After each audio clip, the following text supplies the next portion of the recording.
Viewers, நம்ம தெய்வீக தொடுதல் நிகழ்ச்சிக்கு உங்களை அன்போடு கூட வரவேற்கிறோம்.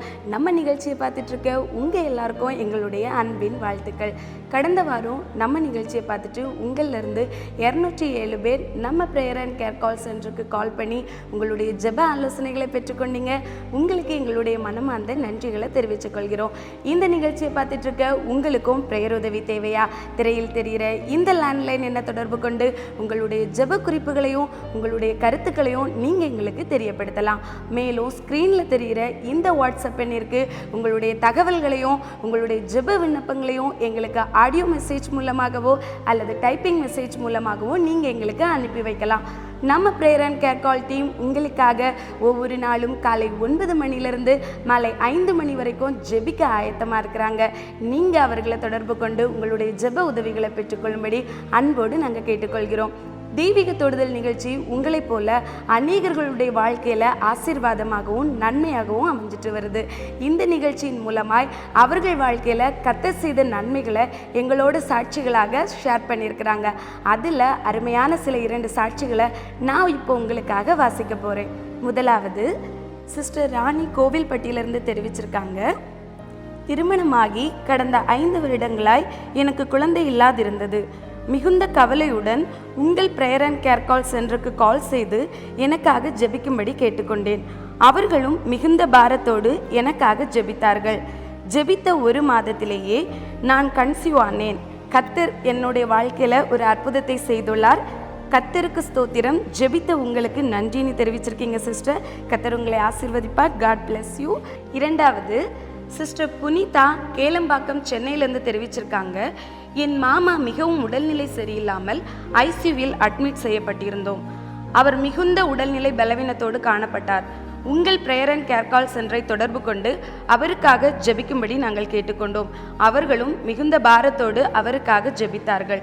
அவர்கள் ஜெபித்த 4 நாளைக்குள்ளாய் நல்லபடியாய் அவர் குணமாகி அவர் வீடு திரும்பியுள்ளார். இப்போது அவர் சுகத்தோடும் பத்திரத்தோடும் பாதுகாப்போடு இருக்கிறார். ஜெபித்த உங்களுக்கு நன்றின்னு தெரிவிச்சிருக்கீங்க sister. Thank you so much. God bless you.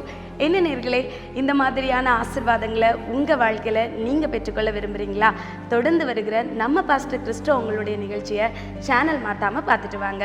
கர்த்தர் உங்கள் வாழ்க்கையிலையும் ஆசீர்வாதங்களை செய்வார். அதே போல் நம்ம லிவிங் கார்ட் மினிஸ்ட்ரியை உங்கள் அன்பான காணிக்கைகளினால் நீங்கள் தாங்கும்படியாய் நாங்கள் அன்போடு கேட்டுக்கொள்கிறோம். இந்த மினிஸ்ட்ரியோட நோக்கம் உங்களைப் போல அநேகருக்கு ஆசீர்வாதத்தையும் கிறிஸ்துவை அறியாத ஜனங்களுக்கு கிறிஸ்துவின் அன்பை சுவிசேஷமாய் பிரசங்கிக்கவும் முன் வருகிறாங்க. நம்ம பாஸ்டர் கிறிஸ்டோ அவங்க எடுக்கிற இந்த பிரயாசத்தில் நீங்களும் அவர்களோட பங்காளர்களாக இணைந்து இந்த ஊழியத்தை தாங்கும்படியாய் நாங்கள் அன்போடு கேட்டுக்கொள்கிறோம். மேலும் திரையில் தெரிகிற இந்த பேங்க் அக்கௌண்ட் டீட்டெயிலை பயன்படுத்தி உங்கள் அன்பான காணிக்கைகளை நீங்கள் எங்களுக்கு அனுப்பி வைக்கலாம். கர்த்தர் உங்களையும் உங்கள் குடும்பங்களையும் ஆசீர்வதிப்பாராக. வாங்க நேயர்களே, நிகழ்ச்சிக்குள்ளாக செல்லலாம். வெல்கம் பேக் டு தெய்வீக தொடுதல். நேயர்களே, இந்த எபிசோட்ல ஆண்டவர் உங்களுக்காக வைத்திருக்கிற அந்த வார்த்தையும் அந்த டைரக்ஷன் கைடன்ஸையும் பெற்றுக்கொள்ள ரெடியாக இருக்கிறீங்களா? சேனலை மாத்திரம் மாற்றிடாதீங்க. இந்த சூழ்நிலையில் உங்களுக்கு நீங்கள் எடுக்க வேண்டிய முக்கியமான தீர்மானங்களை குறித்து தேவன் நிச்சயம் உங்களோடு கூட பேசுவார். இனி உங்களுக்கு குழப்பமே இருக்காது. ஒரு பெரிய தெளிவு உண்டாகும். வார்த்தைக்குள்ளே போகலாமா? பைபிளில் 2 ராஜாக்கள் புஸ்தகம் 19ஆம் அதிகாரம் நான் உங்களுக்காக வாசிக்க போகிற வசனம் 32வது வசனம். கவனிங்க. ஆகையால் கர்த்தர் அசீரியா ராஜாவை குறித்து அவன் இந்த நகரத்துக்குள் பிரவேசிப்பது இல்லை, இதன் மேல் அம்பு எய்வதும் இல்லை, இதற்கு முன் கேடகத்தோடு வருவதும் இல்லை, இதற்கு எதிராக கொத்தளம் போடுவதும் இல்லை.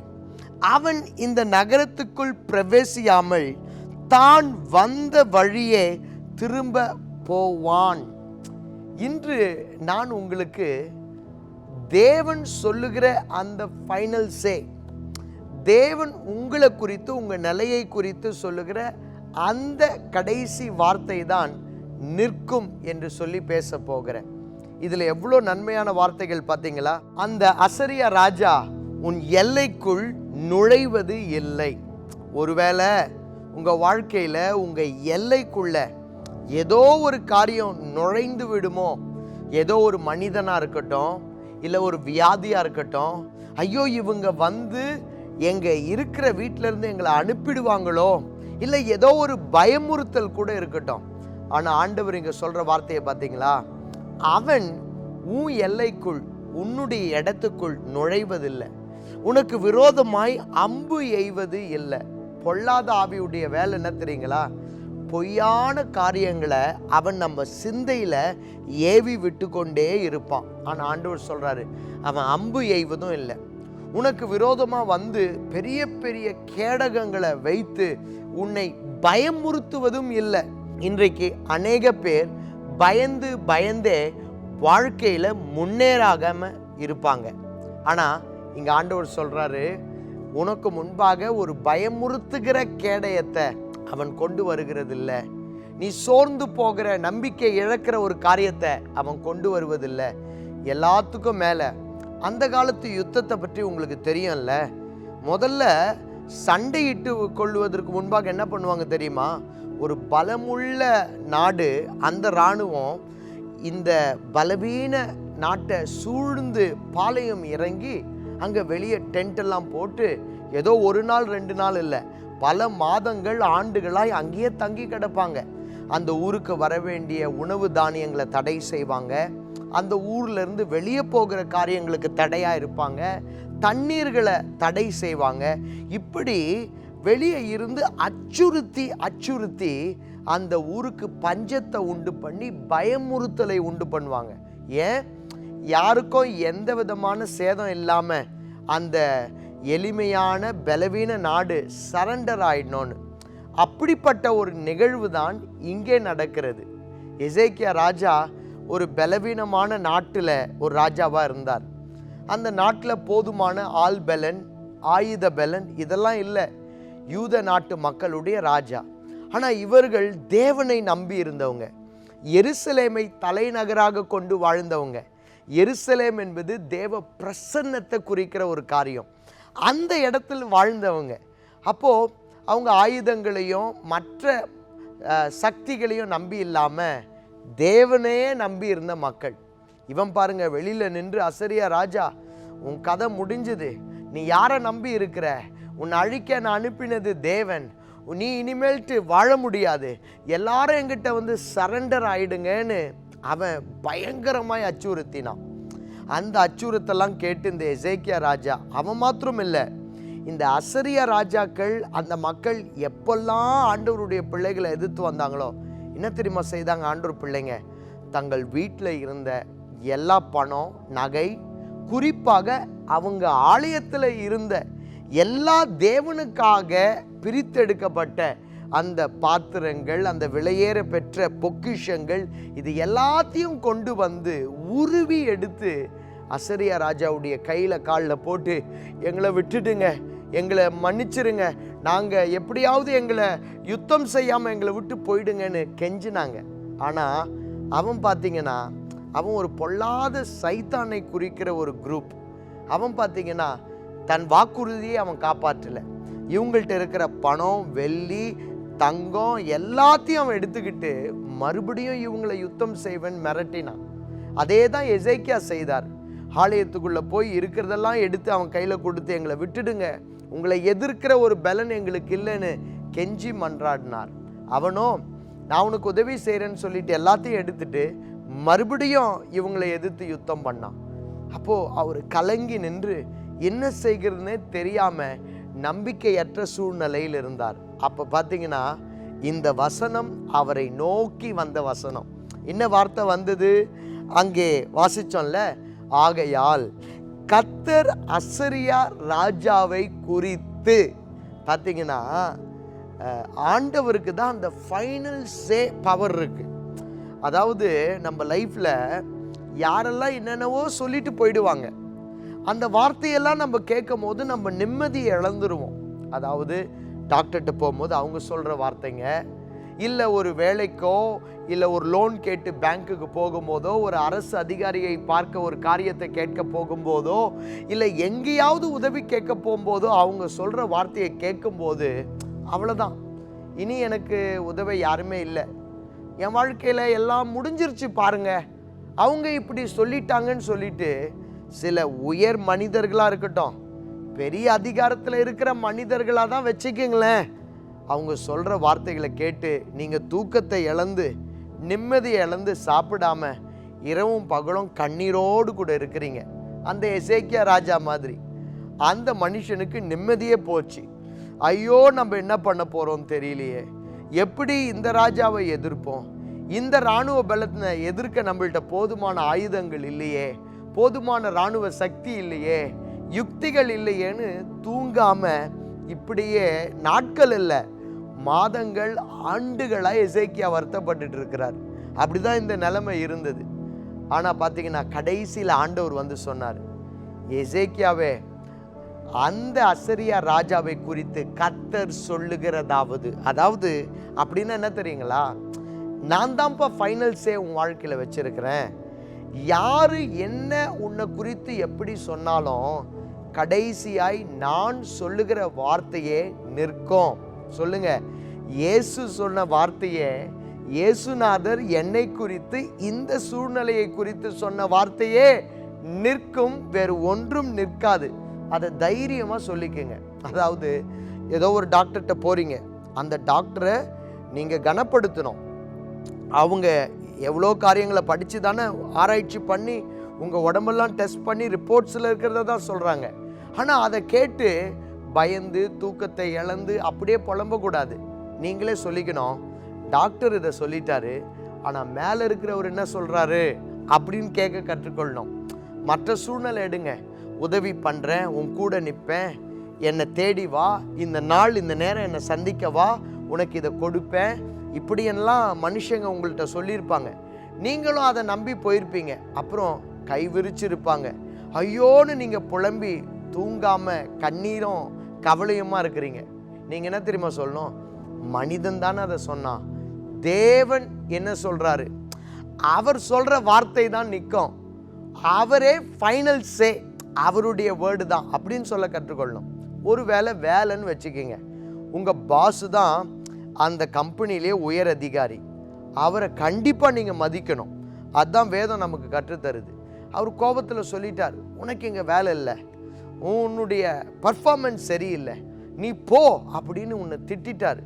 நீ வீட்டுக்கு வந்து ஐயோ என் வேலை போயிடுமா, என்ன நடக்கும்னு தெரியலையே, இந்த வார்த்தையை பாஸே சொல்லிட்டாரே, என் டீம் லீடரே இப்படி சொல்லிட்டாரேன்னு வேதனைப்பட்டு இருக்கிறீங்க. நீங்கள் அவங்க சொன்ன வார்த்தைக்கு நீங்கள் கண்டிப்பாக கனம் கொடுக்கணும். ஆனால் உங்களுக்குள்ளே நீங்கள் கேட்டுக்கணும், பாஸ் தானே சொன்னார், தேவன் என்ன சொல்கிறாரு, யாரோ மனிதர் வந்து நீ இருக்கிறியா இல்லையா பார்த்துருவோம் அப்படின்னு சவால் விட்டுட்டு போயிட்டாங்க. நீங்கள் பயந்துக்கிட்டு தூங்காமல் இருக்கக்கூடாது, அப்பா கிட்ட கேட்கணும், ஏசப்பா இவங்க எல்லாரும் இப்படி சொல்லிட்டாங்க, நீங்கள் என்ன சொல்கிறீங்க. உடனே ஆண்டவர் எசேக்கியாவை பார்த்து சொன்னார், நான் சொல்கிறேன் அவன் உள்ளே வரமாட்டான், நான் சொல்கிறேன் அவன் அம்பு எய்வது இல்லை, நான் சொல்கிறேன் உனக்கு முன்பாக உன்னை பயமுறுத்துகிற கேடயத்தை அவன் வைப்பதில்லை, நான் சொல்கிறேன் உன் நாட்டை சுற்றிலும் அவன் பாளையம் இருப்பதில்லை, நான் சொல்லுகிறேன் அவன் வந்த வழியே திரும்ப போவான். வார்த்தையை பார்த்தீங்களா, எவ்வளோ கலங்கிட்டு எவ்வளோ வருத்தப்பட்டுக்கிட்டு இவங்க இப்படி சொல்லிட்டாங்களே. நான் நினைக்கிறேன் கேப்டன் வந்து எசேக்கியாவை பார்த்து சொல்லியிருப்பார், உள்ளே வந்துட்டாங்க ராஜா, உள்ளே வந்துட்டாங்கன்னு. இன்னொரு கேப்டன் வந்து சொல்லியிருப்பார், ராஜா அம்பு ஏகிறதுக்கு எல்லாம் ரெடி பண்ணிட்டாங்க. இன்னொருத்த வந்து இப்படியெல்லாம் ரிப்போர்ட்ஸ் வந்தது. அப்போ ஆண்டவர் சொன்னார், எசேக்கியா எல்லா ரிப்போர்ட்டும் கேட்டு கவலைப்படுறியே, காட்ஸ் ரிப்போர்ட் என்ன தெரியுமா, நான் தான்ப்பா ஃபைனல்ஸே, எல்லா வார்த்தையும் கேட்டு கலங்குறியே, என்னுடைய வார்த்தை தான்ப்பா நிலை நிற்கும், வானமும் பூமியும் ஒளிஞ்சிடும், நான் உன் வாழ்க்கையில் உரைச்ச வார்த்தை ஒரு நாளும் ஒழியாது அப்படின்னு சொல்லி ஆண்டவர் சொன்ன வார்த்தை தான். மறுபடியும் சொல்கிறேன், அவன் உள்ளே வருவதில்லை, உன்னை எதிர்த்து அம்பு எய்வதில்லை, அவன் கேடகத்தோடு தான் நின்றுட்டுருக்கிறான். ஆனால் ஆண்டவர் சொல்கிறாரு, உனக்கு விரோதமாக அவன் கேடயம் பிடிப்பதில்லை, பாளையம் இறங்குவது இல்லை. அப்புறம் ஆண்டவர் சொல்கிறாரு, எந்த வழியாக வந்தானோ உள்ளே வந்துட்டான். ஊரில் இருக்கிறவங்களா சொல்கிறாங்க உள்ளே வந்துட்டாயான்னு, ஆனால் ஆண்டவர் சொல்கிறாரு, எந்த வழியாக வந்தானோ அதே வழியாய் இந்த இடத்த விட்டு உன் எல்லையை விட்டு அவன் திரும்ப போவான். பார்த்தீங்களா? இந்த அற்புதத்தை இயேசுவை நம்பி இருக்கிற பிள்ளைகளுக்கு ஆண்டவர் செய்ய உண்மை உள்ளவர். உங்கள் வாழ்க்கையில் எதிர்த்து வருகிறவர்கள் யாரா வேணா இருக்கட்டும், உங்களை அச்சுறுத்துகிற சூழ்நிலை, பயமுறுத்துகிற சூழ்நிலை எதுவா வேணா இருக்கட்டும், God's word is the final word, final report. God's report is the final report. ஏற்றுக்கொள்ள ரெடியா இருக்கிறீங்களா? அப்போ அந்த சூழ்நிலையில் எசேக்கியா என்ன பண்ணணும்? ஆண்டவர் சொல்லிட்டார். எப்பவுமே பார்த்தீங்கன்னா ஆண்டவர் ஒரு வார்த்தையை கொடுத்துட்டு அவர் பார்ப்பார் நீங்கள் என்னதான் பண்ணுறீங்க. எசேக்கியா என்ன பண்ணினாராம்? இதே கதையுடைய தொடர்ச்சி 2 நாளாகமம் 32ஆம் அதிகாரம் இருக்கு. அவர் எப்படிப்பட்டவர், என்ன செய்தார் இந்த சூழ்நிலையில்? முதலாவது கவனிங்க, 31வது அதிகாரம் கடைசி 2 வசனங்கள்ல இருக்கிற சில வார்த்தைகளை மாத்திரம் வாசிக்கிறேன். அங்கே சொல்லுகிறது, எதையெல்லாம் அவன் செய்தானோ, அதாவது அவன் தேவனுடைய ஆலயத்தின் வேலையில எதெல்லாம் செய்தானோ அதையெல்லாம் தன் முழு இதயத்தோடும் செய்து சித்தி பெற்றான். அதுக்கு முந்தின வசனம் சொல்லுகிறது, அவன் கர்த்தருக்கு முன்பாக நன்மையும் செம்மையும் உண்மையுமானதை செய்தான். பார்த்தீங்களா? முதலாவது நெருக்கத்தில் என்ன செய்கிறது? கர்த்தருக்கு முன்பாக எது நன்மையோ அதை செய்யுங்க, கர்த்தருக்கு எது ஏற்றதோ அதை செய்யுங்க. என்ன செய்யறதுன்னு தெரியலையே, என்ன இப்படியெல்லாம் எதிர்க்கிறாங்க, இப்படியெல்லாம் சொல்றாங்களே, நான் என்ன செய்யட்டும் தானே கேட்குறீங்க? கர்த்தருக்கு முன்பாக உண்மையும் செம்மையுமானது செய்யுங்க. எல்லாத்துக்கும் மேலே பைபிள் சொல்லுகிறது, தேவனுடைய ஆலயத்தை நேசித்தான். எசேக்கியா அப்பேற்பட்ட ஒரு மனுஷன். நான் பல நேரம் நினைக்கிறேன், அவன் இப்படி ஜெபிச்சிருப்பான், ஆண்டவரே உங்கள் ஆலயத்தை நான் நேசித்தேன், நான் இராணுவ பலத்தை அதிகப்படுத்தலை, என் வாழ்க்கையெல்லாம் ஆலயத்தை எப்படி அலங்கரிக்கலாம், ஆலயத்தை எப்படி புதுப்பிக்கலாம். ஏன் தெரியுமா? இதே அசரியா நாட்டு ராஜாக்கள்லாம் பயந்து இவனுடைய தகப்பன் ஆகாஸ் ராஜா ஆலயத்துக்கு ஒரு பெரிய பூட்டை போட்டுட்டார். ஆலயத்தை போய் யாரும் பார்க்கக்கூடாது. ஏன் பார்க்கக்கூடாது? ஆலயத்தில் இருக்கிற எல்லா பொக்கிஷங்களையும் எடுத்து எதிரி கையில் கொடுத்து அவன் காப்பாற்றுவான் நம்பி இருந்தார். லஞ்சம் கொடுத்தார், பணம் கொடுத்தார், பரிசுகளை கொடுத்தார். ஆனால் கடைசியில் அவன் அந்த எசேக்கியாவுடைய அப்பாவை எதிர்த்து யுத்தம் பண்ண வந்தான். பார்த்தீங்களா? இன்றைக்கு கூட நம்ம நிறைய பேர் நம்பி நம்பி மற்றவங்களை நம்பி பல காரியத்தை செய்வாங்கன்னு போய் கொடுப்போம், தேடி நிற்போம். ஆனால் கடைசியில் இந்த மகன் எசேக்கியா என்ன பண்ணார்? ஆண்டவரே நாங்கள் உங்களை நம்பி இருக்கிறோன்னு ஆலயத்தை சீர்படுத்தினார். ஆட்டோமேட்டிக்காக கர்த்தர் அவருடைய காரியத்தை பொறுப்பெடுத்தார். இன்று கூட நீங்கள் கேளுங்களேன், இதெல்லாம் போட்டு என் மண்டையை குழப்பிக்கிறத காட்டிலும், பயப்படுறத காட்டிலும் நான் ஆலயத்தை குறித்து யோசிக்க போகிறேன், கர்த்தருடைய காரியங்களை குறித்து யோசிக்க போகிறேன். அப்போ என் காரியத்தை அவர் பொறுப்பெடுத்துக்குவார் என்ற நம்பிக்கையோடு இருங்க. மேலும் வேத வசனம் என்ன தெரியுமா சொல்லுகிறது? இந்த நெருக்கத்தில் எசேக்கியா ராஜா தொடர்ந்து அடுத்த அதிகாரங்களை வாசிச்சிங்கன்னா பைபிள் சொல்லுகிறது, அவன் நல்ல ஆலோசனைகளை பெற்றான். இது ரொம்ப முக்கியம். நெருக்கமான நேரத்தில் நீங்கள் நல்ல ஆலோசனைகளை பெற வேண்டும். நீங்கள் நினைப்பீங்க, நான் இதை தான் நினைக்கிறேன், இதை தான் செய்கிறேன், கடவுள் என்கிட்ட இதை தான் சொல்கிறார். இல்லை, அனுபவசாலிகள், பைபிள் சொல்லுகிறது, பராக்கிரமசாலிகளை எசேக்கியாவுக்கு தேவன் கொடுத்தார்.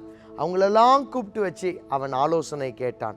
அது மாத்திரமா, அவன் சொல்கிறான், திடன் கொண்டு அவன் மதில்களை எழுப்பி கட்டினான் என்று பைபிள் சொல்லுது. அதாவது நிறைய நேரம் பயம் வரும் பொழுது, என்ன செய்யறதுன்னு தெரியாத நேரத்தில், அச்சுறுத்தல் வர நேரத்தில் எல்லாத்தையும் நம்ம விட்டுட்டு ஒரு மூலையில் உட்காந்து புலம்பிகிட்டே இருப்போம்.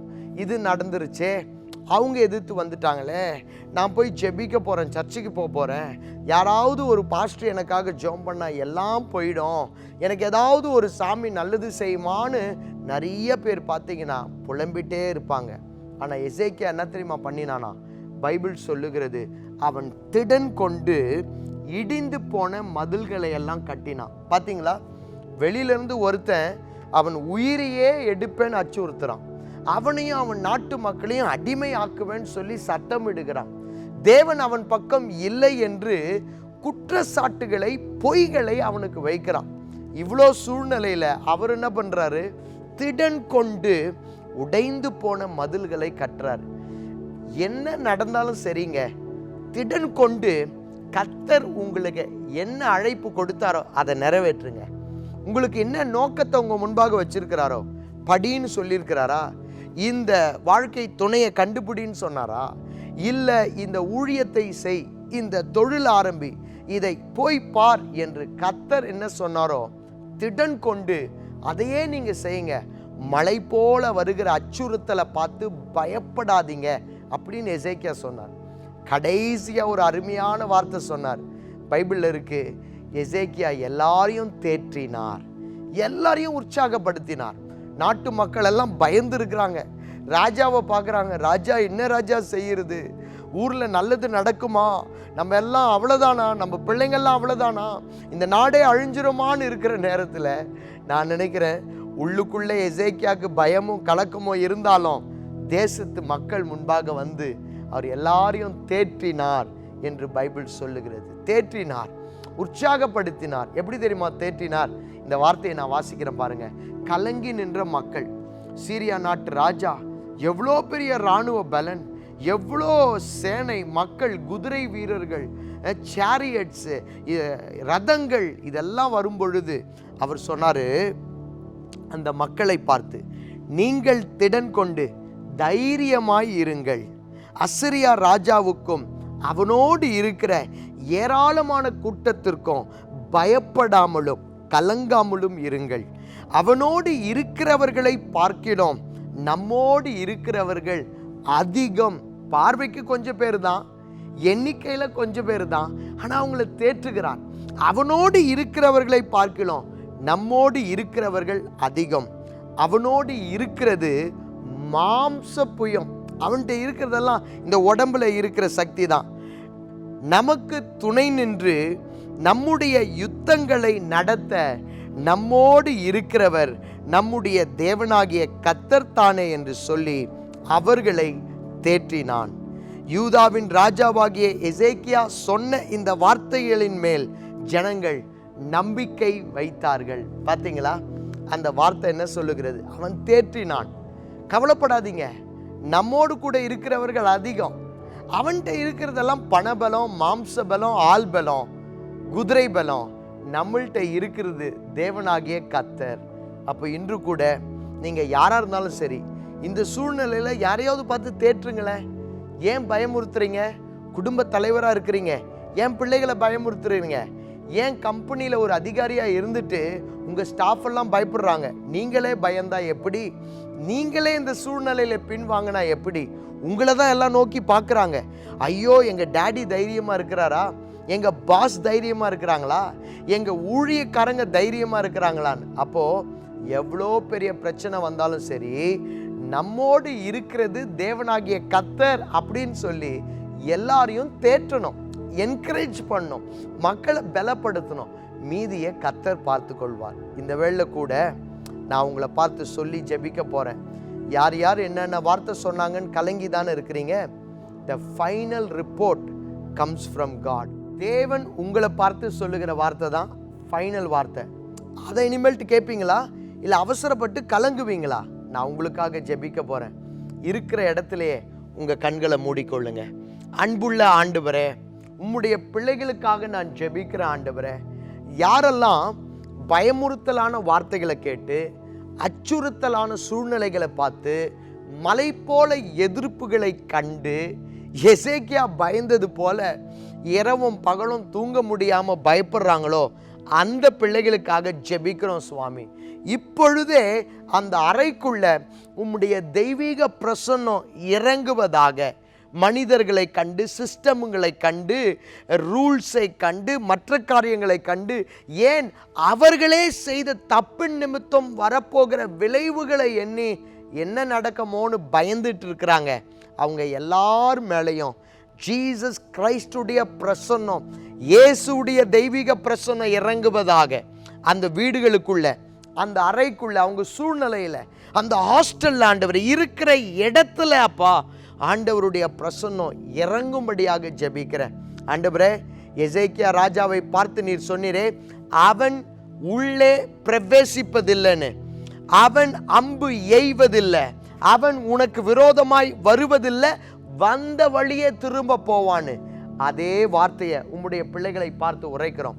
ஒருவேளை வியாதியா இருக்கட்டும், இது வரப்போகிறது, இவங்க வரப்போறாங்க, இவங்க நீங்க மாட்ட போறீங்க, இப்படின்னு ஏதேதோ வார்த்தைகள் வந்திருக்கலாம். வந்த வழியே அதெல்லாம் திரும்ப போகிற ஒரு ஃபைனல் வார்த்தையை தேவன் சொல்லுங்க.